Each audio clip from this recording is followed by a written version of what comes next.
इस वीडियो ਦੇ ਵਿੱਚ ਆਪਾਂ ਨੰਬਰ ਸਿਸਟਮ ਨੂੰ ਬੇਟਾ ਡੀਪਲੀ ਡਿਸਕਸ ਕਰਾਂਗੇ ਤਾਂ ਕਿ ਕੋਈ ਵੀ ਕੁਐਸਚਨ ਤੁਹਾਡਾ ਪੇਪਰ ਦੇ ਵਿੱਚ ਨਾ ਰਹੇ। ਤਾਂ ਸ਼ੁਰੂ ਕਰਦੇ ਹਾਂ ਅੱਜ ਦੀ ਕਲਾਸ। ਪਹਿਲਾ ਜਿਹੜਾ ਸਾਡੇ ਕੋਲੇ ਸਭ ਤੋਂ ਪਹਿਲਾਂ ਨੰਬਰ ਸਿਸਟਮ ਦੇ ਵਿੱਚ ਸਭ ਤੋਂ ਪਹਿਲਾਂ ਆਪਣੇ ਕੋਲੇ ਹੈਗੇ ਨੈਚੁਰਲ ਨੰਬਰ, ਜਿਨ੍ਹਾਂ ਨੂੰ ਅਸੀਂ ਕੁਦਰਤੀ ਸੰਖਿਆਵਾਂ ਜਾਂ ਪ੍ਰਕਿਰਤਿਕ ਸੰਖਿਆਵਾਂ ਵੀ ਕਹਿ ਦਿੰਦੇ ਹਾਂ। ਤਾਂ ਇੱਕ ਗੱਲ ਯਾਦ ਰੱਖਣੀ, ਜਿਹੜੇ ਸਾਡੇ ਕਾਊਂਟਿੰਗ ਵਾਲੇ ਨੰਬਰ ਹੁੰਦੇ, ਸਾਡੀ ਜਿਹੜੀ ਗਿਣਤੀ ਹੈ ਇੱਕ ਤੋਂ ਇਹ ਸ਼ੁਰੂ ਹੁੰਦੇ ਹੈ और अगे तक कंटीन्यूस चलते रहते, जिवें पहला 1 है, फिर 2, फिर 3, 4, 5, 6, 7, 8, 9 एंड सो ऑन। अपन हूँ नैचुरल नंबर का याद की रखना बेटा, जब रखना स्मॉलेस्ट, सब तो छोटा नैचुरल नंबर किहड़ा हैगा। जो क्वेश्चन आता स्मॉलेस्ट नैचुरल नंबर तो की है 1। और जे सानू पूछा जाता है लार्जेस्ट, सब तो वड्डा, तो वह है अनडिफाइंड यानी अपरिभाषित। ठीक है, नैचुरल नंबर ਦੀਆਂ ਸਾਨੂੰ ਦੋ ਹੀ ਗੱਲਾਂ ਪੁੱਛ ਸਕਦੇ ਆ, ਜਾਂ ਤਾਂ ਸਾਨੂੰ ਪੁੱਛਣਗੇ ਸਭ ਤੋਂ ਛੋਟਾ ਤੇ ਜਾਂ ਸਭ ਤੋਂ ਵੱਡਾ। ਤਾਂ ਤੁਸੀਂ ਯਾਦ ਰੱਖਣਾ ਹੈ ਜਿਹੜੇ ਨੈਚੁਰਲ ਨੰਬਰ ਹੈ ਉਹ 1 ਤੋਂ ਸਟਾਰਟ ਹੁੰਦੇ ਆ ਔਰ ਅੱਗੇ ਤੱਕ ਚੱਲਦੇ ਜਾਂਦੇ ਆ। ਔਰ ਹੋਲ ਨੰਬਰ ਦੀ ਗੱਲ ਕਰੀਏ ਅਸੀਂ ਉਸ ਤੋਂ ਬਾਅਦ ਪੂਰਨ ਸੰਖਿਆਵਾਂ, ਜਦੋਂ ਇਹਨਾਂ ਦੇ ਵਿੱਚ ਇੱਕ ਜ਼ੀਰੋ ਨੂੰ ਹੋਰ ਇਨਕਲੂਡ ਕਰ ਲੈਂਦੇ ਆ, ਆਪਾਂ ਜ਼ੀਰੋ ਨੂੰ ਹੋਰ ਸ਼ਾਮਿਲ ਕਰ ਲੈਂਦੇ ਆ, ਤਾਂ ਇਹਨਾਂ ਨੂੰ ਅਸੀਂ ਬੋਲਦੇ ਆ ਹੋਲ ਨੰਬਰ ਵੀ। ਜਾਣੀ ਇਹ ਜਿਹੜੀਆਂ ਸੰਖਿਆਵਾਂ ਅਸੀਂ ਹੁਣ ਪੂਰੀਆਂ ਹੋ ਗਈਆਂ ਪੂਰਨ ਸੰਖਿਆਵਾਂ। ਪਹਿਲਾ ਨੰਬਰ ਸਾਡੇ ਕੋਲੇ 1 ਤੋਂ ਸਟਾਰਟ ਹੋ ਰਹੇ ਸੀ, ਹੁਣ ਜਿਹੜੇ ਸਾਡੇ ਕੋਲੇ ਨੰਬਰ ਹੈਗੇ ਉਹ ਕਿੱਥੋਂ ਸਟਾਰਟ ਹੋ ਰਹੇ 0 ਤੋਂ। ਜੇ ਸਾਨੂੰ ਪੁੱਛਿਆ ਜਾਂਦਾ ਹੈ ਸਭ ਤੋਂ ਛੋਟੀ ਪੂਰਨ ਸੰਖਿਆ ਜਾਂ ਸਭ ਤੋਂ ਛੋਟਾ ਜਿਹੜਾ ਹੋਲ ਨੰਬਰ ਹੈ, ਸਮਾਲੈਸਟ ਨੰਬਰ ਸਾਨੂੰ ਪੁੱਛਿਆ ਜਾਂਦਾ ਹੋਲ ਨੰਬਰ ਦੇ ਬਾਰੇ 'ਚ, ਤਾਂ ਅਸੀਂ ਕਵਾਂਗੇ 0। ਕੀ ਕਵਾਂਗੇ 0। ਔਰ ਲਾਰਜੈਸਟ ਪਹਿਲਾਂ ਦੀ ਤਰ੍ਹਾਂ ਅਨਡਿਫਾਈਨਡ ਹੈ, ਇਹ ਪਰਿਭਾਸ਼ਿਤ ਹੈ, ਜਿਹਨੂੰ ਅਸੀਂ ਨਹੀਂ ਪਤਾ ਕਰ ਸਕਦੇ। ਠੀਕ ਹੈ, ਜਾਨੀ जे होल नंबर पूछा जाता सब तो छोटा तो 0, जे नैचुरल नंबर पूछा जाता तो 1, क्योंकि नैचुरल नंबर 1 तो स्टार्ट होंगे और होल नंबर जोड़े पूर्ण संख्या में वो 0 तो स्टार्ट होंगे। उस तो बाद जे असी माइनस वाले भी ये इनकलूड कर लिए, देखो पहले 0 तो लैके प्लस वाले सी सिर्फ, और -1, -2, -3, -4 भी आप इनकलूड कर लीए तो इन्हों कह दें असी संपूर्ण संख्यावां जां इंटीजर च। ठीक है, ਇਹਦੇ ਵਿੱਚ ਕੀ ਹੈ, ਸਭ ਇਹ ਅੱਗੇ ਤੱਕ ਇੱਧਰ ਨੂੰ ਸਭ ਤੋਂ ਛੋਟਾ ਨੰਬਰ ਵੀ ਨਹੀਂ ਪਤਾ ਔਰ ਸਭ ਤੋਂ ਵੱਡਾ ਵੀ ਨਹੀਂ ਪਤਾ ਆਪਾਂ ਨੂੰ। ਜੇ ਸਾਨੂੰ ਸਮਾਲੈਸਟ ਦੀ ਗੱਲ ਕਰਦੇ ਹਾਂ, ਸਮਾਲੈਸਟ ਇੰਟੀਜਰ, ਸਭ ਤੋਂ ਛੋਟੀ ਸੰਪੂਰਨ ਸੰਖਿਆ ਪੁੱਛੀ ਜਾਂਦੀ ਹੈ ਜਾਂ ਸਭ ਤੋਂ ਵੱਡੀ ਪੁੱਛੀ ਜਾਂਦੀ ਹੈ, ਲਾਰਜੈਸਟ ਪੁੱਛੀ ਜਾਂਦੀ ਹੈ। ਠੀਕ ਹੈ, ਹਾਈਐਸਟ, ਸਭ ਤੋਂ ਵੱਡੀ ਅਤੇ ਸਭ ਤੋਂ ਛੋਟੀ ਦੋਨੋਂ ਹੀ ਇਸ ਦੇ ਵਿੱਚ ਕੀ ਹੈ, ਅਨਡਿਫਾਈਨਡ ਹੈ, ਜਿਨ੍ਹਾਂ ਨੂੰ ਅਸੀਂ ਪਤਾ ਨਹੀਂ ਕਰ ਸਕਦੇ ਕਿਉਂਕਿ ਇਹ ਅੱਗੇ ਤੱਕ ਜਾਰੀ ਹੈ। तो चाहे समालैसट इंटीजर पूछा जा हो, चाहे लार्जैसट इंटीजर पूछा हो, चाहे वड्डी संपूर्ण संख्या पूछी हो, चाहे छोटी पूछी हो, तो असीं की कहना अनडिफाइंड यानी अपरिभाषित। तो जिहड़ा नैचुरल नंबर का बेटा सैट हुंदा उहनूं असीं कैपीटल एन नाल डिनोट करते हैं, और जिहड़ा होल नंबर का सैट है उसनूं असीं कैपीटल W नाल डिनोट करते हैं, और जिहड़ा साडा इंटीजर का सैट है उसनूं असीं Z जां I नाल डिनोट करते हैं। ये तो असीं साडे कोले इंटीजर च। ठीक है, अगे चलते हैं। ਅੱਗੇ ਸਾਡੇ ਕੋਲੇ ਹੈਗੇ ਆ ਰੈਸ਼ਨਲ ਨੰਬਰ, ਪਰਿਮੇਯ ਸੰਖਿਆਵਾਂ। ਤਾਂ ਲਿਖਿਆ ਹੋਇਆ ਦੇਖੋ, ਜੋ ਸੰਖਿਆਵਾਂ P/Q ਦੇ ਰੂਪ ਵਿੱਚ ਹੋਣ, ਇੱਥੇ Q ਬਰਾਬਰ ਨਹੀਂ ਹੈ 0, ਅਤੇ P ਅਤੇ Q ਸੰਪੂਰਨ ਸੰਖਿਆਵਾਂ ਹਨ, ਉਹਨਾਂ ਨੂੰ ਕਿਹੜੇ ਨੰਬਰ ਬੋਲਿਆ ਜਾਂਦਾ ਬੇਟੇ? ਪਰਿਮੇਯ ਸੰਖਿਆਵਾਂ। ਕਿਵੇਂ? ਮੰਨ ਲਓ ਸਾਡੇ ਕੋਲੇ ਇੱਥੇ ਸੰਪੂਰਨ ਸੰਖਿਆਵਾਂ ਹੈ। ਸੰਪੂਰਨ ਸੰਖਿਆਵਾਂ ਕੀ ਹੁੰਦੀਆਂ? -1 ਵੀ ਹੈ, -2 ਵੀ ਹੈ, -3 ਵੀ ਹੈ, +1 भी है, +3 भी है, +5 भी है। संपूर्ण संख्यावां सी आपां पहलां पढ़ियां सी। देखो आह वालियां जिहड़ियां संख्यावां सी ये की सी? संपूर्ण संख्यावां सी। हुण संपूर्ण संख्यावां दे विच देखो जदों उन्हां नूं बटियां 'च लिखदे आं, आपां इहनूं लिख लिया मान लो -1/2। ठीक है, इहनूं -2/4 लिख लिया। उपर भी संपूर्ण संख्या लैनी है, थल्ले भी, पर इन्हां शर्त की है, बटे 'च 0 नहीं हो सकदी, यानी 1/0 ऐ नहीं लिख सकदे असीं। ये गलत है भी बटे दे विच यानी निचली जिहड़ी संख्या जिहड़ा साडा हर है, डिनोमीनेटर है, वो असी 0 नहीं लेना, वो कोई भी हो संख्या लै सकते हैं। उन्होंने कहा सी P/Q की फॉर्म दे विच होवे P/Q, पर Q है जिहड़ा निचली संख्या जिहड़ी ये 0 नहीं होनी चाहिए। ठीक है, तो यानी कहने का मतलब की है, बटियां दे विच जिहड़ी भी संख्या होगी, चाहे -2/3 है, चाहे 5/6 है, इस तरह की जिहड़ी भी संख्या उपर 0 हो सकती है, 0/6 यानी ये लिख सकते हैं। तो इस तरह दी जिहड़ियां संख्यावां हुंदियां उन्हां नूं असीं कहने परमेय संख्यावां यानी रैशनल नंबर। हुण तक जिन्नियां भी असीं संख्यावां पढ़ियां सी, वो सारियां ने सारियां ही रैशनल है। क्यों? क्योंकि सारियां दे बटे आपां 1 लगा सकते हैं, 9/1, 8/1, 7/1 है ना, ये भी बटियां च ही है सारियां। 9/1 आ देखो। तो कहने का मतलब ये सी, हुण तक जिहड़ियां भी असीं संख्यावां पढ़ियां सी वो रैशनल नंबर सीगियां। ठीक है, ਹੁਣ ਆਪਣੇ ਕੋਲੇ ਕੀ ਲਿਖਿਆ ਹੋਇਆ देखो, प्रमेय संख्या का दशमलव रूप टर्मीनेटिंग शांत हुंदा है ਜਾਂ ਇਹ अशांत आवर्ती यानी नॉन टर्मीनेटिंग बट रिकरिंग मतलब रिपीटिंग। किस तरह का ਹੁੰਦਾ देखो, ਹੁਣ ਕੋਈ ਵੀ ਆਪਾਂ ਪ੍ਰਮੇय ਸੰਖਿਆ ਲਿਖੀ, ਜਿਵੇਂ ਮੈਂ 5/2 ਲਿਖ ਲਈ, ਜਦੋਂ ਇਹਨੂੰ ਅਸੀਂ ਦਸ਼ਮਲਵ ਰੂਪ ਦੇ ਵਿੱਚ ਬਦਲਾਂਗੇ ਤਾਂ ਕੀ ਆਊਗਾ देखो, 5/2 ਨੂੰ ਬਦਲ ਕੇ ਦੇਖਦੇ ਹਾਂ। ਇਹ ਆ ਗਿਆ देखो 2 दूनी 4, ਉੱਪਰੋਂ ਬਚ ਗਿਆ 1, ਫਿਰ ਪੁਆਇੰਟ ਲਾ ਕੇ 0 ਉਤਾਰ ਲਈ ਤਾਂ 2 5 10। ਇਹ ਪੂਰਾ ਭਾਗ ਹੋ ਗਿਆ, ਡਿਵਾਈਡ ਹੋ ਗਿਆ, ਯਾਨੀ ਇਹਦਾ ਜਿਹੜਾ ਦਸ਼ਮਲਵ ਰੂਪ ਹੈ 2.5 ਇਹ ਖਤਮ ਹੋ ਗਿਆ 5 ਤੇ ਆ ਕੇ। ਤਾਂ ਇਹਨੂੰ ਇਸ ਤਰ੍ਹਾਂ ਦਾ ਜਿਹੜਾ ਦਸ਼ਮਲਵ ਰੂਪ ਹੁੰਦਾ ਉਸ ਨੂੰ ਅਸੀਂ ਕਹਿੰਦੇ ਹਾਂ ਸ਼ਾਂਤ, ਟਰਮੀਨੇਟਿੰਗ। ਤਾਂ ਜਿਹੜਾ ਪਹਿਲੀ ਐਗਜ਼ਾਮਪਲ ਮੈਂ ਤੁਹਾਨੂੰ ਲਿਖੀ ਹੋਈ ਆ 2.718, ਇਹ ਆਪਣੇ ਕੋਲੇ ਜਿਹੜਾ ਦਸ਼ਮਲਵ ਰੂਪ ਹੈ ਇਹ ਸ਼ਾਂਤ ਹੈ, ਟਰਮੀਨੇਟਿੰਗ ਹੈ। ਠੀਕ ਹੈ। ਉਸ ਤੋਂ ਬਾਅਦ ਜਿਹੜਾ ਦੂਸਰਾ ਦਸ਼ਮਲਵ ਰੂਪ ਹੈ ਬੇਟਾ, ਉਹਨੂੰ ਧਿਆਨ ਨਾਲ ਦੇਖੋ ਤਾਂ ਕੀ ਆ, ਦੇਖੋ ਉਹ ਹੈਗਾ 1.232323 ਐਂਡ ਸੋ ਔਨ, ਅੱਗੇ ਤੱਕ ਕੀ ਹੈ, ਜਾਰੀ ਹੈ। ਤਾਂ ਕਹਿਣ ਦਾ ਮਤਲਬ ਆਪਾਂ ਕੀ ਕਹਿ ਸਕਦੇ ਹਾਂ ਵੀ ਇਹ ਹੈ ਜਿਹੜਾ ਖਤਮ ਨਹੀਂ ਹੋਇਆ, ਇਸ ਕਰਕੇ ਕੀ ਹੈ, ਅਸ਼ਾਂਤ ਹੈ। ਪਰ ਇਹਦੀ ਖਾਸੀਅਤ ਕੀ ਹੈ ਵੀ ਜਿਹੜਾ 2323 ਹੈ ਬਾਰ-ਬਾਰ ਆ ਰਿਹਾ, ਰਿਪੀਟ ਹੋ ਰਿਹਾ, ਯਾਨੀ ਨੌਨ ਟਰਮੀਨੇਟਿੰਗ ਤਾਂ ਸੀਗਾ ਬਟ ਰਿਕਰਿੰਗ ਮਤਲਬ ਰਿਪੀਟਿੰਗ ਜ਼ਰੂਰ ਹੈਗਾ। ਆਵਰਤੀ ਦਾ ਮਤਲਬ ਬਾਰ-ਬਾਰ ਆਉਣਾ।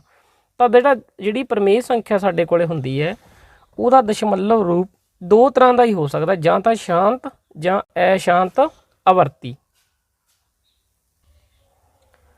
ਹੁਣ ਦੇਖੋ ਆਪਾਂ ਇੱਕ ਐਗਜ਼ਾਮਪਲ ਹੋਰ ਲੈਂਦੇ ਹਾਂ। ਮੰਨ ਲਓ ਮੈਂ ਇੱਕ ਲਿਖਿਆ 9 ਜਾਨੀ 10/3। ਆਪਾਂ ਇਹਦਾ ਹੁਣ ਆਪਾਂ ਦਸ਼ਮਲਵ ਰੂਪ ਦੇਖਦੇ ਹਾਂ ਕੀ ਹੋਊਗਾ। ਆਪਾਂ 10 ਨੂੰ 3 ਤੇ ਵੰਡਦੇ ਹਾਂ, ਦੇਖੋ 3 9, 1 ਬਚ ਗਿਆ, ਫਿਰ ਪੁਆਇੰਟ ਲਾ ਕੇ 0 ਉਤਾਰ ਲਾਂਗੇ, ਫਿਰ ਪੁਆਇੰਟ 3 9, ਇਸ ਤਰੀਕੇ ਨਾਲ ਹੀ ਜਾਈ ਜਾਓ, 1 ਫਿਰ ਬਚ ਗਿਆ, ਫਿਰ 0 ਉਤਾਰ ਲਾਂਗੇ। ਯਾਨੀ ਕਹਿਣ ਦਾ ਮਤਲਬ ਇਹਦਾ ਜਿਹੜਾ ਦਸ਼ਮਲਵ ਰੂਪ ਹੈ ਖਤਮ ਨਹੀਂ ਹੋ ਰਿਹਾ, 3.3333 ਆ ਰਿਹਾ ਹੈਗਾ। ਜਿਹੜਾ ਡਿਜਿਟ ਰਿਪੀਟ ਹੁੰਦਾ ਉਹਦੇ ਉੱਪਰ ਆਪਾਂ ਬਾਰ ਲਗਾ ਦਿੰਦੇ, ਇਹਨੂੰ ਐਂ ਵੀ ਲਿਖ ਸਕਦੇ ਹਾਂ ਆਪਾਂ। ਠੀਕ ਹੈ। ਤਾਂ ਇਸ ਤਰ੍ਹਾਂ ਦਾ ਜਿਹੜਾ ਦਸ਼ਮਲਵ ਰੂਪ ਹੁੰਦਾ ਇਸ ਨੂੰ ਅਸੀਂ ਕਹਿੰਦੇ ਅਸ਼ਾਂਤ ਆਵਰਤੀ, ਯਾਨੀ ਨੌਨ ਟਰਮੀਨੇਟਿੰਗ ਬਟ ਰਿਪੀਟਿੰਗ, ਵੀ ਰਿਪੀਟ ਹੋ ਰਿਹਾ। ਯਾਨੀ ਆਪਾਂ ਬੇਟਾ ਕਹਿ ਸਕਦੇ ਹਾਂ ਵੀ ਜਿਹੜੀ ਪ੍ਰਮੇय ਸੰਖਿਆ ਹੁੰਦੀ ਹੈ, ਰੈਸ਼ਨਲ ਨੰਬਰ ਹੁੰਦਾ ਹੈ, ਉਹਦਾ ਦਸ਼ਮਲਵ ਰੂਪ ਜਾਂ ਤਾਂ ਸ਼ਾਂਤ ਹੁੰਦਾ, ਜੇ ਸ਼ਾਂਤ ਨਹੀਂ ਹੈਗਾ ਤਾਂ ਅਸ਼ਾਂਤ ਆਵਰਤੀ ਹੁੰਦਾ। ਮਤਲਬ ਜੇ ਟਰਮੀਨੇਟਿੰਗ ਹੈ, ਖਤਮ ਹੋ ਰਿਹਾ ਤਾਂ ਠੀਕ ਹੈ, ਜੇ ਖਤਮ ਉਹ ਨਹੀਂ ਹੋ ਰਿਹਾ ਮਤਲਬ ਨੌਨ ਟਰਮੀਨੇਟਿੰਗ ਹੈ ਬਟ ਰਿਪੀਟਿੰਗ, ਤਾਂ ਰਿਪੀਟ ਜ਼ਰੂਰ ਹੋਊਗਾ। ਜੇ ਖਤਮ ਨਹੀਂ ਹੁੰਦਾ ਤਾਂ ਕੀ ਹੋਊਗਾ, ਰਿਪੀਟ ਹੋਊਗਾ। ਤਾਂ ਦੋ ਤਰ੍ਹਾਂ ਦਾ ਦਸ਼ਮਲਵ ਰੂਪ ਹੀ ਹੁੰਦਾ ਪ੍ਰਮੇय ਸੰਖਿਆ ਦਾ। ਅੱਗੇ ਪੜ੍ਹਦੇ ਹਾਂ ਆਪਾਂ। ਅੱਗੇ ਸਾਡੇ ਕੋਲੇ ਹੈਗੇ ਇਰਰੈਸ਼ਨਲ ਨੰਬਰ। ਇਰਰੈਸ਼ਨਲ ਨੰਬਰ ਬੇਟਾ ਉਹ ਹੁੰਦੇ ਆ ਜਿਨ੍ਹਾਂ ਦਾ ਜਿਹੜਾ ਦਸ਼ਮਲਵ ਰੂਪ ਹੈ ਉਹ ਅਸ਼ਾਂਤ ਅਨਆਵਰਤੀ ਹੁੰਦਾ, ਮਤਲਬ ਨੌਨ ਟਰਮੀਨੇਟਿੰਗ, ਖਤਮ ਵੀ ਨਹੀਂ ਹੋਇਆ, ਔਰ ਨੌਨ ਰਿਕਰਿੰਗ ਮਤਲਬ ਰਿਪੀਟ ਵੀ ਨਹੀਂ ਹੋਇਆ। ਯਾਨੀ ਇੱਕ ਆਪਣੇ ਕੋਲੇ ਮੈਂ ਐਗਜ਼ਾਮਪਲ ਲਿਖੀ ਹੋਈ ਆ, ਦੇਖੋ ਤੁਸੀਂ ਧਿਆਨ ਨਾਲ।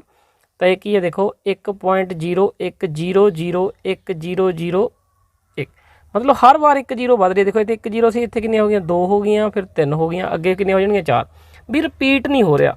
ਤਾਂ ਇਸ ਤਰ੍ਹਾਂ ਦੀ ਜਿਹੜਾ ਦਸ਼ਮਲਵ ਰੂਪ ਹੁੰਦਾ ਹੈ ਉਹਨੂੰ ਕਹਿੰਦੇ ਅਸੀਂ ਅਸ਼ਾਂਤ ਅਨਆਵਰਤੀ। ਤਾਂ ਜਿਹੜੀ ਇਹ ਸੰਖਿਆ ਹੁਣ ਇਹ ਕਿਹੜੀ ਸੰਖਿਆ, ਅਪਰਿਮੇय ਹੈ, ਇਹ ਰੈਸ਼ਨਲ ਨੰਬਰ ਨਹੀਂ ਹੈਗਾ, ਕਿਉਂਕਿ ਕਿਹੜੀ ਸੰਖਿਆ ਇਹ ਅਪਰਿਮੇय ਸੰਖਿਆ।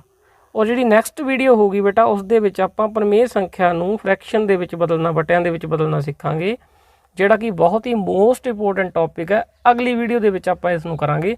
ਅੱਜ ਦੀ ਜਿਹੜੀ ਵੀਡੀਓ ਹੈ ਇਸ ਦੇ ਵਿੱਚ ਆਪਾਂ ਬੇਸਿਕ ਕਨਸੈਪਟ ਆ ਜਿਹੜੇ ਸਾਡੇ ਉਹਨਾਂ ਨੂੰ ਸਿੱਖ ਰਹੇ ਹਾਂ। ਠੀਕ ਹੈ। ਜਿਹੜੀਆਂ ਵੀ ਸੰਖਿਆਵਾਂ ਹੁੰਦੀਆਂ ਜਿਨ੍ਹਾਂ ਦਾ ਵਰਗਮੂਲ ਆਪਾਂ ਪੂਰਾ ਨਹੀਂ ਕੱਢ ਸਕਦੇ, ਜਿਵੇਂ ਸਕੁਏਅਰ ਰੂਟ 4 ਹੈ, ਇਹਦਾ ਸਕੁਏਅਰ ਰੂਟ ਤਾਂ ਤੁਹਾਨੂੰ ਪਤਾ 2 ਹੁੰਦਾ ਹੈਗਾ। ਠੀਕ ਹੈ। ਸਕੁਏਅਰ ਰੂਟ 25 ਹੈ, ਇਸ ਦਾ ਪਤਾ ਸਾਨੂੰ 5 ਹੁੰਦਾ। ਪਰ ਇਸ ਤਰ੍ਹਾਂ ਦੀਆਂ ਜਿਹੜੀਆਂ ਸੰਖਿਆਵਾਂ ਹੁੰਦੀਆਂ ਜਿਨ੍ਹਾਂ ਦਾ ਵਰਗਮੂਲ ਪੂਰਾ ਨਹੀਂ ਆਉਂਦਾ, ਜਿਵੇਂ ਰੂਟ 2 ਹੈ, ਇਸ ਦੀ ਜਿਹੜੀ ਵੈਲਿਊ ਹੈ ਲਗਭਗ 1.414 ਦੇ ਲਗਭਗ ਹੁੰਦਾ ਹੈ, ਇਕੁਅਲ ਨਹੀਂ ਹੁੰਦਾ, ਯਾਨੀ ਲਗਭਗ ਹੁੰਦਾ ਹੈ, ਮਤਲਬ ਅੱਗੇ ਤੱਕ ਇਹ ਕੰਟੀਨਿਊਸ ਜਾਰੀ ਹੈ। ਤਾਂ ਇਸ ਤਰ੍ਹਾਂ ਦੀਆਂ ਜਿਹੜੀਆਂ ਸੰਖਿਆਵਾਂ ਹੁੰਦੀਆਂ ਜਿਨ੍ਹਾਂ ਦਾ ਵਰਗਮੂਲ ਪੂਰਾ ਨਹੀਂ ਆਉਂਦਾ, ਉਹਨਾਂ ਦਾ ਜਿਹੜਾ ਦਸ਼ਮਲਵ ਰੂਪ ਹੁੰਦਾ ਹੈ, ਯਾਨੀ ਉਹਨਾਂ ਦਾ ਜਿਹੜਾ ਡੈਸੀਮਲ ਫਾਰਮ ਹੁੰਦੀ ਹੈ ਜਿਹੜੀ, ਉਹ ਕਿਸ ਤਰ੍ਹਾਂ ਦੀ ਹੁੰਦੀ ਹੈ, ਉਹ ਨੌਨ ਟਰਮੀਨੇਟਿੰਗ ਔਰ ਨੌਨ ਰਿਕਰਿੰਗ ਹੁੰਦੀ ਹੈ, ਮਤਲਬ ਅਸ਼ਾਂਤ ਅਨਾਵਰਤੀ ਹੁੰਦੀ ਹੈ। ਤਾਂ ਇਸ ਕਰਕੇ ਇਸ ਤਰ੍ਹਾਂ ਦੀਆਂ ਜਿੰਨੀਆਂ ਵੀ ਸੰਖਿਆਵਾਂ ਹੁੰਦੀਆਂ ਉਹਨਾਂ ਨੂੰ ਅਸੀਂ ਇਰਰੈਸ਼ਨਲ ਨੰਬਰ ਕਹਿੰਦੇ ਹਾਂ, ਯਾਨੀ ਅਪਰਿਮੇय ਸੰਖਿਆਵਾਂ। ਤਾਂ ਆਪਾਂ ਕੀ ਸਿੱਖਿਆ, ਦਸ਼ਮਲਵ ਰੂਪ 3 ਤਰ੍ਹਾਂ ਦਾ ਹੁੰਦਾ। ਕਿਹੜਾ? ਇੱਕ ਤਾਂ ਅਸੀਂ ਸਿੱਖਿਆ ਸ਼ਾਂਤ, ਇੱਕ ਸਿੱਖਿਆ ਸ਼ਾਂਤ ਜਾਂ ਆਵਰਤੀ, ਜੇ ਸ਼ਾਂਤ ਨਹੀਂ ਹੈਗਾ ਅਸ਼ਾਂਤ ਔਰ ਆਵਰਤੀ, ਔਰ ਇੱਕ ਅਸੀਂ ਸਿੱਖਿਆ ਅਸ਼ਾਂਤ ਅਨਆਵਰਤੀ। ਠੀਕ ਹੈ। कहने का मतलब ਜਿਹੜੇ पहले दो है जे संख्या इस रूप च है तो वो रैशनल है, जे लास्ट च दे वाले रूप च है दशमलव रूप है तो इररैशनल है। तो एक बेटा गल याद रखनी है, क्वेश्चन पूछ लेंगे आपां नूं पाई दसो किहड़ी संख्या रैशनल है कि इररैशनल है, यानी प्रमेय है कि अप्रमेय।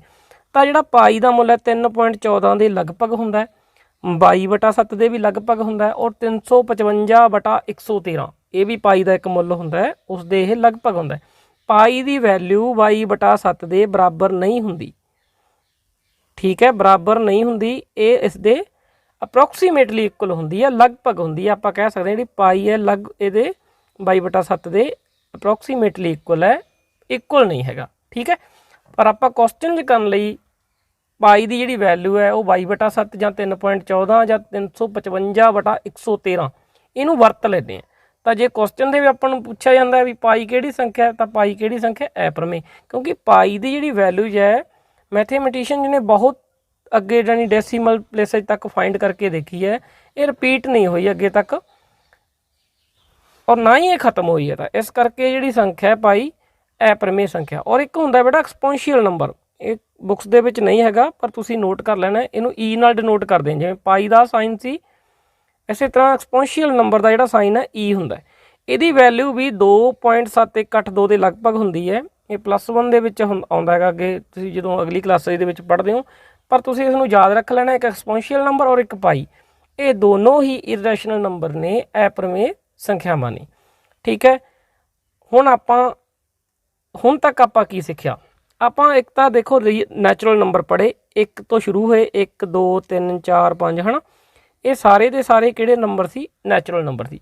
ਜਦੋਂ ਇਹਨਾਂ ਦੇ ਵਿੱਚ ਅਸੀਂ 0 ਇਨਕਲੂਡ ਕਰ ਲਈ, ਜਦੋਂ ਇਹਨਾਂ ਦੇ ਵਿੱਚ ਅਸੀਂ 0 ਇਨਕਲੂਡ ਕਰ ਲਈ ਤਾਂ ਇਹ ਕਿਹੜੇ ਬਣ ਗਏ ਸੀ? Whole number. W ਨਾਲ ਡਿਨੋਟ ਕਰਤਾ, ਯਾਨੀ ਹੋਲ ਨੰਬਰ ਦੇ ਵਿੱਚ ਕੀ ਹੈ? 0 1 2 3 4 5 6। ਉਸ ਤੋਂ ਬਾਅਦ ਜਿਹੜਾ ਸਾਡੇ ਕੋਲੇ ਅਗਲਾ ਸਰਕਲ ਹੈ ਦੇਖੋ Z, ਇਹ ਹੈਗੇ ਇੰਟੀਜਰ। ਜਦੋਂ ਇਹਨਾਂ ਵਿੱਚ ਅਸੀਂ -1 -2 -3 ਇਸ ਤਰ੍ਹਾਂ ਦੀਆਂ ਸੰਖਿਆਵਾਂ ਵੀ ਅਸੀਂ ਐਡ ਕਰ ਲਈਆਂ, -4 -5 ਹੈ ਨਾ, ਤਾਂ ਇਹ ਕੀ ਬਣ ਗਏ ਸਾਡੇ ਕੋਲੇ? ਇੰਟੀਜਰ ਦਾ ਸੈੱਟ ਬਣ ਗਿਆ। ਉਸ ਤੋਂ ਬਾਅਦ ਕੀ ਕੀਤਾ ਸੀ ਆਪਾਂ? Rational number. ਜਦੋਂ ਇਹਨਾਂ ਦੇ ਵਿੱਚ ਵਟਿਆਂ ਵਾਲੀਆਂ ਸੰਖਿਆਵਾਂ ਜਿਵੇਂ 1/2 1/3 1/4 ਹੈ ਨਾ, -5/6 ਇਸ ਤਰ੍ਹਾਂ ਦੀਆਂ ਜਿਹੜੀਆਂ ਫਰੈਕਸ਼ਨ ਦੇ ਵਿੱਚ ਵਟਿਆਂ ਦੇ ਵਿੱਚ ਹੈ, ਉਹਨਾਂ ਨੂੰ ਜਦੋਂ ਅਸੀਂ ਸ਼ਾਮਲ ਕਰ ਲਿਆ ਤਾਂ ਇਹ ਬਣ ਗਏ ਸੀ ਸਾਡੇ ਕੋਲੇ ਰੈਸ਼ਨਲ ਨੰਬਰ। ਅਸੀਂ ਇਹ ਕਹਿ ਸਕਦੇ ਹਾਂ, ਹੁਣ ਦੇਖੋ ਸਭ ਤੋਂ ਛੋਟਾ ਜਿਹੜਾ ਸੈੱਟ ਸੀਗਾ ਨੈਚੁਰਲ ਨੰਬਰ ਦਾ ਸੈੱਟ ਸੀ, ਉਸ ਤੋਂ ਵੱਡਾ ਹੋਲ ਨੰਬਰ ਦਾ ਹੋ ਗਿਆ, ਉਸ ਤੋਂ ਵੱਡਾ ਇੰਟੀਜਰ ਦਾ ਹੋ ਗਿਆ, ਉਸ ਤੋਂ ਵੱਡਾ ਹੋ ਗਿਆ ਰੈਸ਼ਨਲ ਨੰਬਰ ਦਾ। हर नैचुरल नंबर होल नंबर होंदा है, पर हर होल नंबर नैचुरल नंबर नहीं होंदा। क्यों? क्योंकि 0 है जिहड़ी वो होल नंबर तो हैगी है पर नैचुरल नंबर नहीं हैगी। इस तरह हर होल नंबर इंटीजर होंदा है पर हर इंटीजर होल नंबर नहीं होंदा, क्योंकि जिहड़े माइनस वाले वो इंटीजर तो हैगे पर होल नंबर नहीं हैगे। इस तरह अगे तक चलते हैं आपां। हर इंटीजर एक रैशनल नंबर होंदा है पर हर रैशनल नंबर एक इंटीजर नहीं होंदा। तो ये गल्लां नूं तुसीं याद रखना है। सब तो छोटा सैट साडे कोले नैचुरल नंबर का हुंदा है, उस तो वड्डा होल नंबर का, उस तो वड्डा इंटीजर का, उस तो वड्डा रैशनल नंबर का। जानी सारे दे सारे जिहड़े नैचुरल नंबर है वो होल नंबर दे विच है, सारे होल नंबर इंटीजर दे विच है, सारे इंटीजर की दे विच है? रैशनल नंबर दे विच है। और जिहड़े इररैशनल नंबर ने वो मान लो आ इररैशनल नंबर अलग पे वो किहड़े आ? √3 √2 इस तरह के, और पाई ई। जो इन्होंने सारिਆਂ ਨੂੰ ਅਸੀਂ इकट्ठा कर ਲੈਂਦੇ हैं, रैशनल नूं और इररैशनल नूं, प्रमेय नूं और अप्रमेय नूं इकट्ठे कर लए। हुण असीं सारे आ साडे कोले सारे रैशनल पे है, आ इररैशनल पे है, तां ये दोनों तो मिल के किहड़े नंबर बनदे है? Real number. तां वास्तविक संख्यावां किहड़ियां हुंदियां? प्रमेय अते अप्रमेय दे संख्यावां दे समूह नूं वास्तविक संख्यावां कहा जांदा है। देखो बेटा एक हुण साडी नंबर लाइन हुंदी है, हुण आपां इहनूं थोड़ा जिहा होर डिस्कस करदे हां। देखो तुसीं पढ़िया होना है छोटी क्लास दे विच एक नंबर लाइन आपां ड्रॉ करदे हुंदे, ਜਿਹੜੀਆਂ ਸੰਖਿਆਵਾਂ ਇਹ ਜਿਹੜੀ ਲਾਈਨ ਹੁੰਦੀ ਹੈ ਇਹਨੂੰ ਅਸੀਂ ਕਹਿੰਦੇ ਆ ਰੀਅਲ ਲਾਈਨ, ਸਾਡੀ ਰੀਅਲ ਨੰਬਰ ਲਾਈਨ, ਠੀਕ ਹੈ। ਜਿੰਨੇ ਵੀ ਇਹਦੇ ਉੱਪਰ ਨੰਬਰ ਪਹਿਲਾਂ ਦੇਖੋ ਤੇ 0 ਹੁੰਦਾ, ਫਿਰ 1 ਹੁੰਦਾ, ਫਿਰ 2 ਹੁੰਦਾ, ਫਿਰ 3 ਹੁੰਦਾ ਹੈ ਨਾ, ਫਿਰ 4 ਹੁੰਦਾ, ਇਸ ਤਰ੍ਹਾਂ ਸਾਰੇ ਨੰਬਰ ਇਹਦੇ ਉੱਪਰ ਡਰਾ ਕੀਤੇ ਜਾਂਦੇ ਆ। ਜਿਹੜੀਆਂ ਦੇਖੋ ਸਾਰੇ ਆਪਾਂ ਡਰਾ ਕਰ ਲਏ, ਆਹ ਸਾਡੇ ਨੈਚੁਰਲ ਨੰਬਰ ਹੈਗੇ 1 ਤੋਂ ਸਟਾਰਟ ਕਰੀਏ, ਜੇ ਸਾਡੇ ਕੋਲ ਨੈਚੁਰਲ ਨੰਬਰ ਜੋ 0 ਨੂੰ ਸ਼ਾਮਿਲ ਕਰ ਲਿਆ ਇਹ ਸਾਡੇ ਹੋਲ ਨੰਬਰ ਹੋ ਗਏ, ਜਦੋਂ ਮਾਈਨਸ ਵਾਲੇ ਨੂੰ ਐਡ ਕਰ ਲਿਆ ਸਾਡੇ ਇੰਟੀਜਰ ਵੀ ਹੋ ਗਏ। ਔਰ ਜਿਹੜੀਆਂ ਇੱਥੇ ਮੰਨ ਲਓ 1.5 ਹੈ, ਜਿਵੇਂ 1/2 ਹੈ, ਇੱਥੇ 2.5 ਹੈ, ਜਾਣੀ 2.5 ਜਾਣੀ 25/, 10 ਆਪਾਂ ਕਹਿ ਸਕਦੇ ਹਾਂ। ਇਸ ਤਰ੍ਹਾਂ ਦੀਆਂ ਜਿੰਨੀਆਂ ਵੀ ਸੰਖਿਆਵਾਂ ਜਿਹੜੀਆਂ ਵਟਿਆਂ ਦੇ ਵਿੱਚ ਉਹ ਇੱਥੇ ਹੈਗੀਆਂ। ਜਿਵੇਂ ਵਰਗਮੂਲ 2 ਦੀ ਤੁਹਾਨੂੰ ਵੈਲੂ ਦੱਸੀ 2.14 ਦੇ ਲਗਭਗ ਹੁੰਦੀ ਹੈ, ਇੱਥੇ √2 ਦੀ ਵੈਲੂ ਵੀ ਹੈਗੀ ਹੈ। ਇਸ ਤਰੀਕੇ ਨਾਲ ਨੰਬਰ ਲਾਈਨ ਦੇ ਉੱਪਰ ਮੈਂ ਕਹਿਣਾ ਇਹ ਚਾਹੁੰਦਾ ਵੀ ਨੰਬਰ ਲਾਈਨ ਦੇ ਉੱਪਰ ਪਰਿਮੇय ਔਰ ਆਪਰਿਮੇय ਦੋਨੋਂ ਸੰਖਿਆਵਾਂ ਹੁੰਦੀਆਂ, ਪਰਿਮੇय ਵੀ ਹੁੰਦੀਆਂ ਔਰ ਆਪਰਿਮੇय ਵੀ ਹੁੰਦੀਆਂ। ਕਹਿਣ ਦਾ ਮਤਲਬ ਇਹ ਹੋ ਗਿਆ ਬੇਟਾ ਵੀ ਜਿਹੜੇ ਰੀਅਲ ਨੰਬਰ ਹੁੰਦੇ ਆ ਉਹ ਕਿਸ ਤੋਂ ਮਿਲ ਕੇ ਬਣਦੇ ਆ, ਪਰਿਮੇय ਔਰ ਆਪਰਿਮੇय ਤੋਂ। ਠੀਕ ਹੈ, ਅੱਗੇ ਚੱਲਦੇ ਹਾਂ। ਉਸ ਤੋਂ ਬਾਅਦ ਕਲਾਸੀਫਿਕੇਸ਼ਨ ਆਫ ਨੈਚੁਰਲ ਨੰਬਰ। ਸ਼ੁਰੂ ਦੇ ਵਿੱਚ ਆਪਾਂ ਨੈਚੁਰਲ ਨੰਬਰ ਪੜ੍ਹੇ ਸੀ, ਉੱਥੇ ਫਿਰ ਆਪਾਂ ਸ਼ੁਰੂ ਕਰਦੇ ਹਾਂ ਉਹਨਾਂ ਦੀ ਕਲਾਸੀਫਿਕੇਸ਼ਨ ਕਰਦੇ ਹਾਂ ਵੀ ਕਿੰਨੇ ਪ੍ਰਕਾਰ ਦੇ ਹੁੰਦੇ। ਤੁਸੀਂ ਸੰਖਿਆਵਾਂ ਪੜ੍ਹੀਆਂ ਹੋਣਗੀਆਂ, ਪ੍ਰਾਈਮ ਨੰਬਰ, ਕੰਪੋਜਿਟ ਨੰਬਰ, ਕੋ ਪ੍ਰਾਈਮ, ਇਸ ਤਰ੍ਹਾਂ ਦੇ ਜਿੰਨੇ ਵੀ ਨੰਬਰ ਹੁੰਦੇ ਆ ਹੁਣ ਆਪਾਂ ਸਾਰਿਆਂ ਨੂੰ ਡਿਸਕਸ ਕਰਾਂਗੇ, ਈਵਨ ਔਡ। ਠੀਕ ਹੈ, ਦੇਖੋ ਆਪਣੇ ਕੋਲੇ ਸਭ ਤੋਂ ਪਹਿਲਾਂ ਜਿਹੜੇ ਨੈਚੁਰਲ ਨੰਬਰ ਹੁੰਦੇ ਆ ਆਪਾਂ ਕਲਾਸੀਫਿਕੇਸ਼ਨ ਕਰਨੀ, ਮੈਂ ਤੁਹਾਨੂੰ ਸਿਖਾਉਣਾ ਕਿਵੇਂ ਕਰਨੀ ਹੈ। ਪਹਿਲਾਂ ਮੈਂ ਨੈਚੁਰਲ ਨੰਬਰ ਲਿਖਦਾ ਸਾਰੇ, ਦੇਖੋ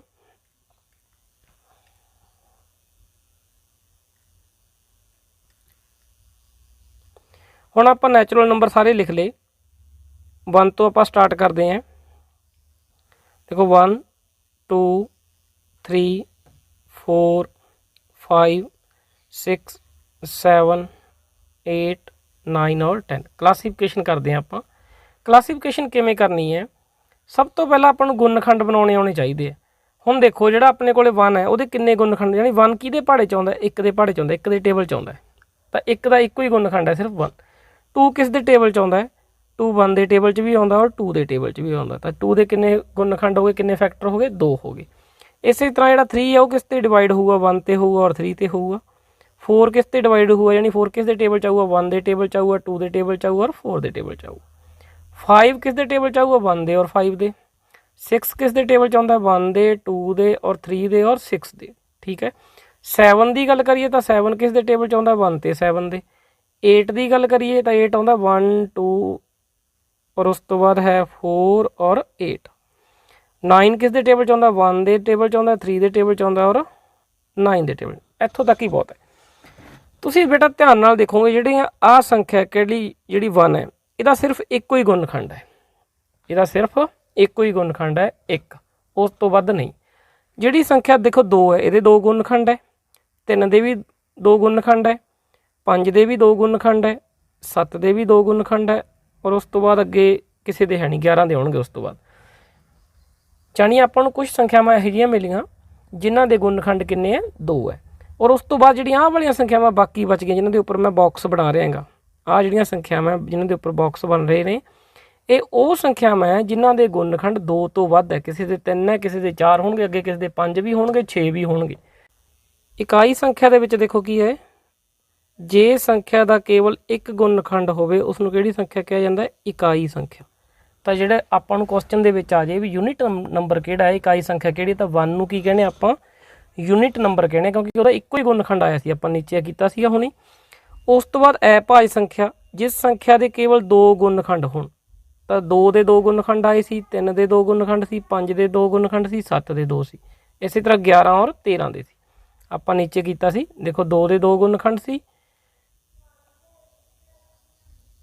ਔਰ 3 ਦੇ 2 ਗੁਣਨਖੰਡ ਸੀ, 5 ਦੇ 2 ਸੀਗੇ ਔਰ 7 ਦੇ 2 ਸੀ। ਤਾਂ ਇਸ ਤਰੀਕੇ ਨਾਲ ਆਪਾਂ ਕਹਿ ਸਕਦੇ ਹਾਂ ਇਹ ਜਿਹੜੀਆਂ ਸੰਖਿਆਵਾਂ ਕਿਹੜੀਆਂ ਅਭਾਜ ਸੰਖਿਆਵਾਂ, ਜਿਹੜੀਆਂ ਸਿਰਫ ਆਪਣੇ ਆਪ 'ਤੇ ਹੀ ਭਾਗ ਹੁੰਦੀਆਂ ਜਾਂ ਕਿਤੇ ਭਾਗ ਹੁੰਦੀਆਂ 1 'ਤੇ। ਉਸ ਤੋਂ ਬਾਅਦ ਹੈ ਭਾਜ ਸੰਖਿਆ, ਕੰਪੋਜਿਟ ਨੰਬਰ। ਕੰਪੋਜਿਟ ਨੰਬਰ ਦੀ ਗੱਲ ਕਰੀਏ ਜਿਸ ਸੰਖਿਆ ਦੇ 2 ਤੋਂ ਵੱਧ ਗੁਣਨਖੰਡ ਹੈ, ਕਿਸ ਦੇ ਆਏ ਸੀ, 4 ਦੇ, 6 ਦੇ, 8 ਦੇ, 9 ਦੇ ਔਰ 10 ਦੇ। ਇਸ ਤਰ੍ਹਾਂ ਦੀਆਂ ਜਿਹੜੀਆਂ ਸੰਖਿਆਵਾਂ ਉਹਨਾਂ ਨੂੰ ਕਹਿੰਦੇ ਅਸੀਂ ਭਾਜ ਸੰਖਿਆਵਾਂ, ਜਾਨੀ ਕੰਪੋਜਿਟ ਨੰਬਰ। ਹੁਣ ਦੇਖੋ ਜਿਹੜੀਆਂ ਪ੍ਰਾਈਮ ਨੰਬਰਜ ਨੇ ਅਭਾਜ ਸੰਖਿਆਵਾਂ, ਇਹਨਾਂ ਦੇ ਵਿੱਚ ਜਿਹੜੀ ਜਿਸਤ ਹੈ ਉਹ ਇੱਕੋ ਹੀ ਹੈ, ਕਿਹੜੀ, 2 ਹੈ ਜਿਹੜੀ ਜਿਸਤ ਹੈ, ਬਾਕੀ ਸਾਰੀਆਂ ਕੀ ਹੈ, ਟਾਂਕ ਹੈ। ਜਾਨੀ ਇਹ ਸਾਡੀ ਈਵਨ ਸੰਖਿਆ ਹੈਗੀ, ਈਵਨ ਨੰਬਰ ਹੈ ਔਰ ਬਾਕੀ ਦੀਆਂ ਸਾਰੀਆਂ ਕੀ ਹੈ ਸਾਡੇ ਕੋਲੇ ਔਡ ਨੰਬਰ ਹੈ। ਤਾਂ ਪੇਪਰ ਦੇ ਵਿੱਚ ਬਹੁਤ ਵਾਰ ਇਹ ਕੁਐਸਚਨ ਪੁੱਛਿਆ ਗਿਆ ਹੈ ਅਭਾਜ ਸੰਖਿਆ ਜਿਹੜੀ ਜਿਸਤ ਹੈ ਕਿਹੜੀ ਹੁੰਦੀ ਹੈ, 2, ਔਰ ਸਭ ਤੋਂ ਛੋਟੀ ਅਭਾਜ ਸੰਖਿਆ ਕੀ ਹੈ, 2 ਹੈ। ਇੱਕ ਇਹ ਵੀ ਕੁਐਸਚਨ ਬਹੁਤ ਵਾਰ ਪੁੱਛਿਆ ਜਾਂਦਾ ਹੈ, ਸਭ ਤੋਂ ਛੋਟਾ ਜਿਹੜਾ ਪ੍ਰਾਈਮ ਨੰਬਰ ਹੈ, ਸਮਾਲੈਸਟ ਪ੍ਰਾਈਮ ਨੰਬਰ ਕਿਹੜਾ ਉਹ ਕੀ ਹੈ, 2 ਹੈ। ਉਸ ਤੋਂ ਬਾਅਦ ਭਾਜ ਸੰਖਿਆ, ਜੇ ਸਭ ਤੋਂ ਛੋਟੀ ਸਾਨੂੰ ਕੰਪੋਜਿਟ ਨੰਬਰ ਪੁੱਛਿਆ ਜਾਂਦਾ ਕੀ ਹੈ, ਉਹ 4। ਸਭ ਤੋਂ ਛੋਟਾ ਜਿਹੜਾ ਕੰਪੋਜਿਟ ਨੰਬਰ ਹੈ ਉਹ ਕੀ ਹੈ, 4 ਹੈ। ਤਾਂ ਲਾਰਜੈਸਟ ਜਿਹੜਾ ਸਭ ਤੋਂ ਵੱਡਾ ਉਹ ਅਨਡਿਫਾਈਨਡ ਹੈ। ਠੀਕ ਹੈ, ਅੱਗੇ ਚੱਲਦੇ ਹਾਂ। ਅੱਗੇ ਹੈ ਪਰਫੈਕਟ ਨੰਬਰ, ਆਦਰਸ਼ ਸੰਖਿਆ। ਆਦਰਸ਼ ਸੰਖਿਆ ਕਿਹੜੀ ਹੁੰਦੀ ਹੈ, ਜੇਕਰ ਸੰਖਿਆ ਦੇ ਗੁਣਨਖੰਡਾਂ ਦਾ ਜੋੜ ਸੰਖਿਆ ਤੋਂ ਦੁੱਗਣਾ ਹੋਵੇ। ਠੀਕ ਹੈ, ਜਿਵੇਂ ਦੇਖੋ 6 ਦੇ ਗੁਣਨਖੰਡ ਕਿਹੜੇ ਕਿਹੜੇ ਹੁੰਦੇ ਸਾਡੇ ਕੋਲ? 1 2 3 6। 6 ਕਿਹਦੇ ਪਹਾੜੇ 'ਚ ਆਉਂਦੀ ਹੈ? 1 ਦੇ ਪਹਾੜੇ 'ਚ ਆਉਂਦੀ ਹੈ, 2 ਦੇ 'ਚ ਆਉਂਦੀ ਹੈ, 3 ਦੇ 'ਚ ਆਉਂਦੀ ਹੈ, 6 ਦੇ 'ਚ ਆਉਂਦੀ ਹੈ, ਜਾਣੀ 4 ਟੇਬਲਾਂ ਦੇ ਵਿੱਚ ਇਹ ਆਉਂਦੀ ਹੈ। ਜੇ ਅਸੀਂ ਇਹਦੇ ਗੁਣਨਖੰਡਾਂ ਦਾ ਜੋੜ ਕਰੀਏ, 1 2 3 ਤੇ 6 ਦਾ ਜੋੜ ਕੀਤਾ, ਕਿੰਨਾ ਬਣ ਗਿਆ? 12। 1 ਦਾ, 2 ਦਾ, 3 ਦਾ ਔਰ 6 ਦਾ ਅਸੀਂ ਜੋੜ ਕੀਤਾ, ਕਿੰਨਾ ਬਣ ਗਿਆ? 12। ਔਰ ਜਿਹੜਾ 12 ਹੈ ਇਹ 6 ਦਾ ਦੁੱਗਣਾ, ਜਾਣੀ ਸੰਖਿਆ ਦਾ ਦੁੱਗਣਾ ਹੈ। ਤਾਂ ਇਹੀ ਸਾਡੀ ਸ਼ਰਤ ਸੀ, ਜੇ ਕਿਸੇ ਸੰਖਿਆ ਦੇ ਗੁਣਨਖੰਡਾਂ ਦਾ ਜੋੜ ਸੰਖਿਆ ਤੋਂ ਦੁੱਗਣਾ ਹੋਵੇ ਤਾਂ ਉਸ ਸੰਖਿਆ ਨੂੰ ਕੀ ਕਹਿੰਦੇ ਆਪਾਂ? ਪਰਫੈਕਟ ਨੰਬਰ ਕਹਿੰਦੇ ਆ, ਆਦਰਸ਼ ਸੰਖਿਆ ਕਹਿੰਦੇ। ਤਾਂ 6 ਕੀ ਹੈ? ਇੱਕ ਆਦਰਸ਼ ਸੰਖਿਆ। परफेक्ट नंबर और परफेक्ट स्केयर नंबर दोनों अलग अलग कंसैप्ट है बेटा, परफेक्ट नंबर और परफेक्ट स्केयर नंबर। उस तो बाद आप जे गल करिए 28 लेंदे जे असीं 28 ਦੇ ਜੇ ਗੁਣਨਖੰਡ ਕਿਹੜੇ ਕਿਹੜੇ ਹੁੰਦੇ? देखो 1 ਹੁੰਦਾ, 2 ਹੁੰਦਾ, 4 ਹੁੰਦਾ, 7 ਹੁੰਦਾ और उस तो बाद 28 ਹੁੰਦਾ, 14 ਹੁੰਦਾ, एक सॉरी एक की ਹੁੰਦਾ 14 और एक ਹੁੰਦਾ 28। ਹੁਣ ਜੇ ਅਸੀਂ ਇਹਦੇ ਵੀ ਗੁਣਨਖੰਡਾਂ ਦਾ ਜੋੜ ਕਰੀਏ ਤਾਂ ਕੀ ਬਣਦਾ? देखो 14 ਤੇ 7 21, 21 ਤੇ 6 ਸਾਡੇ ਕੋਲੇ ਹੋ ਗਏ 27, 27 ਤੇ 28, 28 ਤੇ 28 56, मतलब 2 ਗੁਣਾ 28 ਬਣ ਗਿਆ। ਜਿਹੜਾ ਜੋੜ ਸੀ ਕਿੰਨਾ ਬਣ ਗਿਆ ਸੀ? 56, ਜਾਣੀ 2 ਗੁਣਾ 28 ਸੰਖਿਆ ਦਾ ਫਿਰ ਦੁੱਗਣਾ ਬਣ ਗਿਆ। ਇਸ ਕਰਕੇ ਜਿਹੜਾ 28 ਹੈ ਉਹ ਵੀ ਇੱਕ ਆਦਰਸ਼ ਸੰਖਿਆ। ਇਸ ਤਰ੍ਹਾਂ ਕਿੰਨੀਆਂ ਵੀ ਹੋ ਸਕਦੀਆਂ ਆਦਰਸ਼ ਸੰਖਿਆ, ਤੁਸੀਂ ਪਤਾ ਕਰ ਸਕਦੇ ਹੋ। ਪਰਫੈਕਟ ਸਕੇਅਰ ਨੰਬਰ ਕੀ ਹੁੰਦਾ ਬੇਟਾ? ਵਰਗ ਪੂਰਨ ਵਰਗ ਸੰਖਿਆ ਕਿਹੜੀ ਹੁੰਦੀ ਹੈ? ਜਿਹੜੀ ਕਿਸੇ ਸੰਖਿਆ ਦਾ ਵਰਗ ਹੁੰਦੀ ਹੈ। ਜਿਵੇਂ 1 ਹੈ, 1 ਕਿਸ ਦਾ ਵਰਗ ਹੈ? 1 ਦਾ। 4 ਕਿਸ ਦਾ ਵਰਗ ਹੈ? 2 ਦਾ। ਔਰ 9 ਕਿਸ ਦਾ ਵਰਗ ਹੈ? 3 ਦਾ। ਅੱਗੇ 16 ਕਿਸ ਦਾ ਵਰਗ ਹੈ? 4 ਦਾ। 25 ਕਿਸ ਦਾ ਵਰਗ ਹੈ? 5 ਦਾ। 36 ਕਿਸ ਦਾ? 6 ਦਾ। ਔਰ 49 ਕਿਸ ਦਾ? 7 ਦਾ। ਇਸ ਕਰਕੇ ਜਿਹੜੀਆਂ ਇਹ ਸੰਖਿਆਵਾਂ ਹੈ ਕਿਸੇ ਨਾ ਕਿਸੇ ਸੰਖਿਆ ਦਾ ਵਰਗ ਹੈ, ਪ੍ਰਕਿਰਤਿਕ ਸੰਖਿਆ ਦਾ ਵਰਗ ਹੈ, ਨੈਚੁਰਲ ਨੰਬਰ ਦਾ। ਇਸ ਕਰਕੇ ਇਹਨਾਂ ਸੰਖਿਆਵਾਂ ਨੂੰ ਅਸੀਂ ਪਰਫੈਕਟ ਸਕੇਅਰ ਨੰਬਰ ਕਹਿੰਦੇ ਆ, ਪੂਰਨ ਵਰਗ ਸੰਖਿਆਵਾਂ। ਅੱਗੇ ਸਹਿ ਅਭਾਜ ਸੰਖਿਆਵਾਂ, ਦੋ ਕੁਦਰਤੀ ਸੰਖਿਆਵਾਂ ਜਿਨ੍ਹਾਂ ਦਾ ਸਾਂਝਾ ਗੁਣਨਖੰਡ ਕੇਵਲ 1 ਹੋਵੇ, ਜਾਂ ਕੁਦਰਤੀ ਸੰਖਿਆਵਾਂ ਜਿਨ੍ਹਾਂ ਦਾ HCF 1 ਹੋਵੇ, ਯਾਨੀ ਮਹੱਤਮ ਸਮਾਪ ਵਰਤਕ 1 ਹੋਵੇ। ਮਤਲਬ ਕਹਿਣ ਦਾ ਇਹ ਹੈ ਵੀ ਜਿਨ੍ਹਾਂ ਦੇ ਜਿਹੜੀਆਂ 1 ਤੋਂ ਬਿਨਾਂ ਕਿਸੇ ਤੇ ਵੰਡੀਆਂ ਨਾ ਜਾਣ ਆਪਸ 'ਚ, ਜਿਵੇਂ 2/3 ਹੈ, 2 ਔਰ 3 ਹੈ, ਜਿਨ੍ਹਾਂ ਨੂੰ ਅਸੀਂ ਕੱਟ ਕੇ ਦੇਖੀਏ 2/3 ਕਰਕੇ ਤਾਂ ਕੱਟੀਆਂ ਨਹੀਂ ਜਾਂਦੀਆਂ ਇਹ ਆਪਸ 'ਚ, ਕਿਉਂਕਿ ਇਹਨਾਂ ਦੇ ਵਿੱਚ ਸਾਂਝਾ ਗੁਣਨਖੰਡ ਕੀ 1 ਹੀ ਹੈ। ਇਸੇ ਤਰ੍ਹਾਂ 8 ਤੇ 9 ਹੈ, ਉਹਨੂੰ ਵੀ ਜੇ ਅਸੀਂ 8/9 ਲਿਖੀਏ ਤਾਂ ਕਿਸੇ ਪਹਾੜੇ 'ਤੇ ਇਹ ਕੱਟੀਆਂ ਨਹੀਂ ਜਾਂਦੀਆਂ। 7/9 ਵੀ ਆਪਸ 'ਚ ਨਹੀਂ ਕੱਟੀਆਂ ਜਾਂਦੀਆਂ। ਇਸ ਕਰਕੇ ਇਸ ਤਰ੍ਹਾਂ ਦੀਆਂ ਜਿਹੜੀਆਂ ਦੋ ਸੰਖਿਆਵਾਂ ਹੁੰਦੀਆਂ ਉਹਨਾਂ ਨੂੰ ਅਸੀਂ ਕਹਿੰਦੇ ਹਾਂ ਕੋ ਪ੍ਰਾਈਮ ਨੰਬਰ, ਜਾਣੀ ਸਹਿ ਅਭਾਜ ਸੰਖਿਆਵਾਂ। ਜੇ ਅਸੀਂ 4 ਤੇ 8 ਲੈਂਦੇ ਮੰਨ ਲਓ, ਹੈ ਨਾ, 4/8 ਇਹਨੂੰ ਕੱਟੀਆਂ ਜਾਂਦੀਆਂ 2 ਦੇ ਪਹਾੜੇ 'ਤੇ 2 ਦੂਣੀ 4, 2 ਚੌਕੇ 8, ਫਿਰ ਕੱਟੀਆਂ ਗਈਆਂ 2 ਏਕਮ 2, 2 ਦੂਣੀ 4। ਤਾਂ ਇਸ ਤਰ੍ਹਾਂ ਦੀਆਂ ਜਿਹੜੀਆਂ ਸੰਖਿਆਵਾਂ ਹੁੰਦੀਆਂ ਉਹ ਸਹਿ ਅਭਾਜ ਨਹੀਂ ਹੁੰਦੀਆਂ, ਕਿਉਂਕਿ ਉਹਨਾਂ ਦੇ ਵਿੱਚ ਸਾਂਝਾ ਗੁਣਨਖੰਡ 1 ਨਹੀਂ ਹੁੰਦਾ, 1 ਤੋਂ ਵੱਧ ਹੁੰਦਾ। ਉਸ ਤੋਂ ਬਾਅਦ ਹੈ ਟਵਿੰਜ ਪ੍ਰਾਈਮ। ਦੋ ਅਭਾਜ ਸੰਖਿਆਵਾਂ, ਦੋ ਅਭਾਜ ਸੰਖਿਆਵਾਂ ਜਿਨ੍ਹਾਂ ਦਾ ਅੰਤਰ 2 ਹੋਵੇ ਉਹਨਾਂ ਨੂੰ ਅਸੀਂ ਕੀ ਕਹਿੰਦੇ ਹਾਂ? ਟਵਿੰਜ ਪ੍ਰਾਈਮ। ਕਿਵੇਂ? ਜਿਵੇਂ 3 ਤੇ 5 ਹੈ, ਇਹ ਦੋਨੋਂ ਪ੍ਰਾਈਮ ਨੰਬਰ ਹੈ, ਠੀਕ ਹੈ, ਅਭਾਜ ਸੰਖਿਆਵਾਂ, ਪਰ ਇਹਨਾਂ ਦਾ ਅੰਤਰ ਕਿੰਨਾ ਹੈ? 2 ਹੈ। ਤਾਂ ਇਹਨਾਂ ਨੂੰ ਕੀ ਕਹਾਂਗੇ? ਦੋਨਾਂ ਨੂੰ ਟਵਿੰਜ ਪ੍ਰਾਈਮ। ਇਸੇ ਤਰ੍ਹਾਂ 11 ਤੇ 13, 13 ਔਰ 11 ਦਾ ਅੰਤਰ ਕਿੰਨਾ ਹੈਗਾ? 2 ਦਾ। 13 ਚੋਂ 11 ਘਟਾਏ ਕਿੰਨੇ ਆ ਗਏ? 2। ਤਾਂ ਇਹ ਵੀ ਦੋਨੋਂ ਕੀ ਹੈ? ਟਵਿੰਜ ਪ੍ਰਾਈਮ। ਉਸ ਤੋਂ ਬਾਅਦ ਹੈ 17 ਔਰ 19। 19 ਦੇ ਵਿੱਚੋਂ ਜੇ ਅਸੀਂ 17 ਮਾਈਨਸ ਕਰਦੇ ਹਾਂ ਕਿੰਨਾ ਆ ਗਿਆ? 2। ਤਾਂ ਇਹ ਦੋਨੋਂ ਵੀ ਕੀ ਹੈ ਸਾਡੇ ਕੋਲੇ? ਟਵਿੰਜ ਪ੍ਰਾਈਮ। ਅੱਗੇ ਹੈ ਸਾਡੇ ਕੋਲੇ ਭਿੰਨ ਫਰੈਕਸ਼ਨ। ਜਿਹੜੀ ਸੰਖਿਆ P/Q ਦੇ ਰੂਪ ਵਿੱਚ ਹੋਵੇ, ਇੱਥੇ P ਅਤੇ Q ਕੁਦਰਤੀ ਅੰਕ ਹਨ। ਪਹਿਲਾਂ ਆਪਾਂ ਪੜ੍ਹਿਆ ਸੀ P/Q ਦੇ ਰੂਪ ਵਿੱਚ ਹੋਵੇ, P ਔਰ Q ਕੀ ਸੀ? ਸੰਪੂਰਨ ਸੰਖਿਆ।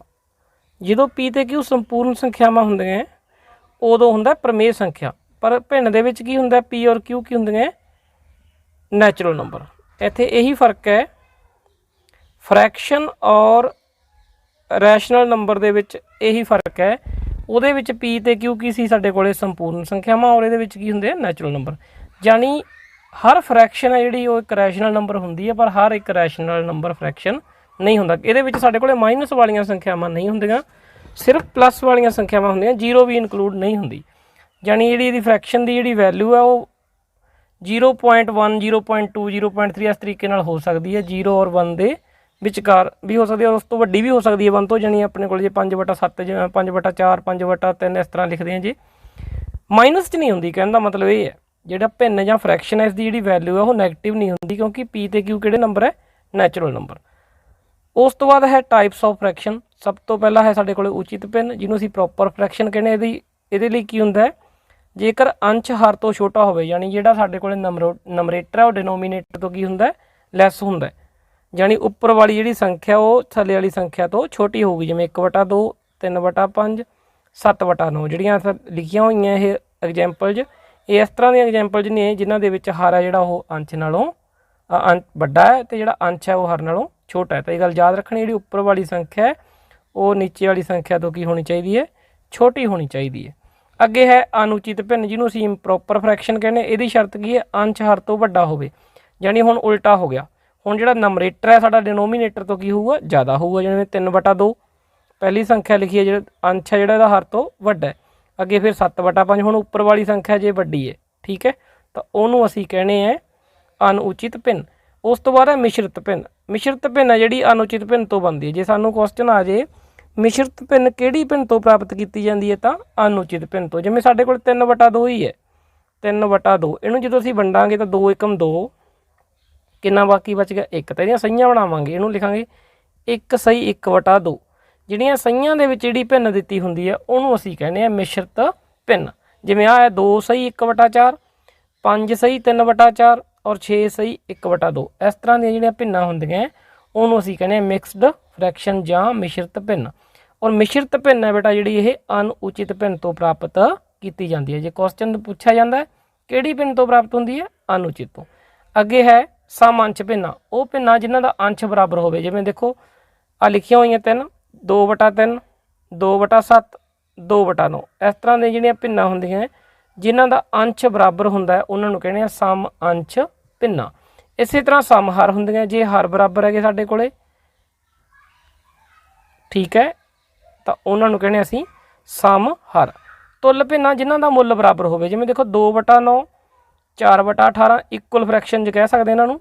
ਉਸ ਤੋਂ ਬਾਅਦ 6/27 ਜਿਹਨਾਂ ਨੂੰ ਅਸੀਂ ਕੱਟ ਕੇ ਲਿਖੀਏ, ਦੇਖੋ 4/18 ਨੂੰ 2 ਦੂਣੀ 4, 2 9 18, 3 ਦੂਣੀ 6, 3 9 27। ਤਾਂ ਇਹਦੀ ਵੈਲਿਊ, ਇਹ ਤਿੰਨਾਂ ਦੀ ਵੈਲਿਊ ਕੀ ਆਪਸ 'ਚ ਬਰਾਬਰ ਹੈ। ਤਾਂ ਇਸ ਤਰ੍ਹਾਂ ਦੀਆਂ ਜਿਹੜੀਆਂ ਭਿੰਨਾਂ ਹੁੰਦੀਆਂ ਉਹਨਾਂ ਨੂੰ ਕਹਿੰਦੇ ਅਸੀਂ ਤੁੱਲ ਭਿੰਨਾਂ। ਤਾਂ ਅਗਲੀ ਵੀਡੀਓ ਦੇ ਵਿੱਚ ਆਪਾਂ ਰੈਸ਼ਨਲ ਨੰਬਰ ਨੂੰ P/Q ਦੀ ਫਾਰਮ ਵਿੱਚ ਬਦਲਣਾ ਸਿੱਖਾਂਗੇ, ਜਿਹੜਾ ਕਿ ਬਹੁਤ ਹੀ ਮੋਸਟ ਇੰਪੋਰਟੈਂਟ ਟੌਪਿਕ ਹੈ। ਇਹ ਆਪਣੇ ਜਿਹਦੇ ਕੁਐਸਚਨ ਬਹੁਤ ਸਾਰੇ ਕੰਪੀਟੀਟਿਵ ਐਗਜ਼ਾਮਸ ਦੇ ਵਿੱਚ ਪੁੱਛੇ ਜਾਂਦੇ ਆ, ਉਸ ਨੂੰ ਕਰਨ ਤੋਂ ਪਹਿਲਾਂ ਸਾਨੂੰ ਬੇਸਿਕ ਕਰਨਾ ਜ਼ਰੂਰੀ ਸੀ। ਇਸ ਕਰਕੇ ਅੱਜ ਆਪਾਂ ਇਸ ਜਿਹੜਾ ਟੌਪਿਕ ਹੈ ਇਹਦਾ ਜਿਹੜਾ ਬੇਸਿਕ ਸੀਗਾ ਉਸ ਨੂੰ ਆਪਾਂ ਡੀਪਲੀ ਸਟੱਡੀ ਕਰ ਲਿਆ, ਯਾਨੀ ਸਾਰੇ ਤਰ੍ਹਾਂ ਦੀਆਂ ਸੰਖਿਆਵਾਂ ਦਾ ਅਸੀਂ ਸਿੱਖ ਲਿਆ ਵੀ ਕਿਹੜੀ ਕਿਹੜੀ ਸੰਖਿਆ ਹੁੰਦੀ ਹੈ। ਅਗਲੀ ਵੀਡੀਓ ਦੇ ਵਿੱਚ ਆਪਾਂ ਮਲਟੀਪਲ ਚੋਇਸ ਕੁਐਸਚਨ ਵੀ ਕਰਾਂਗੇ, ਔਰ ਜਿਹੜੇ ਵੀ ਇਸ ਟੌਪਿਕ ਨਾਲ ਰਿਲੇਟਡ ਬਹੁਤ ਇੰਪੋਰਟੈਂਟ ਕੁਐਸਚਨ ਹੈ ਉਹਨਾਂ ਨੂੰ ਕਰਨਾ ਸਿੱਖਾਂਗੇ। ਤਾਂ ਆਸ ਕਰਦੇ ਹਾਂ ਅੱਜ ਦਾ ਜਿਹੜਾ ਟੌਪਿਕ ਆ ਤੁਹਾਨੂੰ ਵਧੀਆ ਸਮਝ ਆਇਆ ਹੋਊ। ਚੈਨਲ ਨੂੰ ਸਬਸਕ੍ਰਾਈਬ ਜ਼ਰੂਰ ਕਰੋ, ਵੀਡੀਓ ਨੂੰ ਸ਼ੇਅਰ ਕਰੋ, ਕਮੈਂਟ ਜ਼ਰੂਰ ਕਰਿਆ ਕਰੋ। ਮਿਲਦੇ ਹਾਂ ਅਗਲੀ ਵੀਡੀਓ ਦੇ ਵਿੱਚ। ਧੰਨਵਾਦ।